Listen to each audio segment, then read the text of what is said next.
All right, scholars, you are looking at comparing a couple pictures here, and each of these pictures represents a fraction.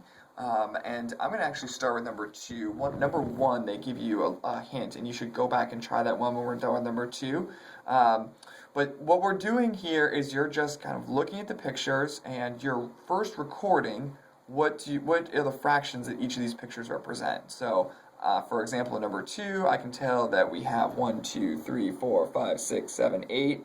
We're broken up into eighths, and we have 6 of them shaded.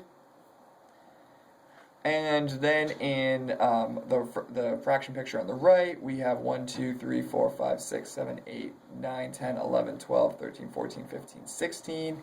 We're in sixteenths, and we have 8 of them shaded.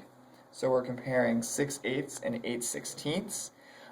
Just based on the pictures, I want you to look and think to yourself, which one do you think is bigger, 6/8 or 8/16? Just look at the pictures. If you think 6/8 is bigger than 8/16, I agree with you. We clearly have a little bit more shaded over here than we do over here. We could also have proven that by thinking about, well, what is 6/8 if we were to use sixteenths? And 6/8 in sixteenths is 12/16, and 12/16 is obviously greater than 8/16. What I would like you to do is pause this video, go back, try number one, then try number 3 and number 4. When you're done, press play. Go ahead and do that now.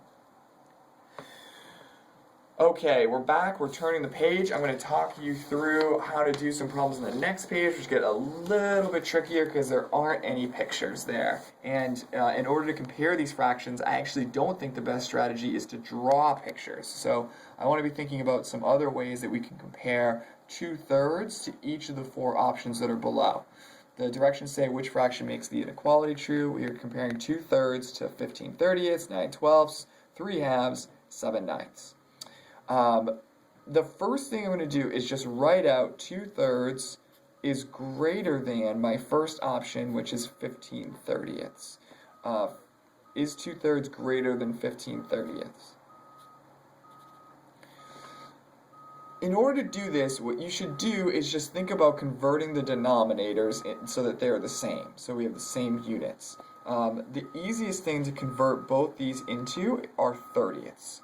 And we can convert thirds into 30ths by multiplying 2/3 by 10/10. 2/3 times 10/10 is 20/30. So let's compare 20/30 to 50. Is that greater than 15/30? And if you're like me, you're thinking right now, yeah, 20/30 is bigger than 15/30. So this is a good potential answer. Let's go through and just disprove the other 3, which you should do every time. What about 9/12? Is 9/12 bigger than 2/3? Can I write thirds using 12ths? I can. 9/12, or excuse me, I wrote this backwards. 2/3 is greater than, so we're going to need to do 2/3 on this side, and 9/12 over here. And then we're going to think about 2/3 using 12ths is 8/12. Is that bigger than 9/12? No, it's not. That's not true. And so B is not a good answer. What about 3/2? Let's write 2/3 greater than 3/2. And you should know right away that 3/2 is more than 1 whole, and 2/3 isn't, so we know that that's not true. What about 2/3? Is that greater than 7/9?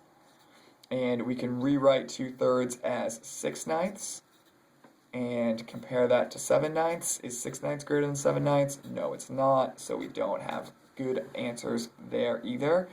So for each of these problems, I'd like you to show your work confirming your answer, and then also disconfirming or proving that the other options are wrong. And the answer here is A, 15/30, and you can check that by, again, putting this in 2/3 greater than 15/30. And that is true. Show your work just like I did for the next 7 problems. Go ahead and do that now.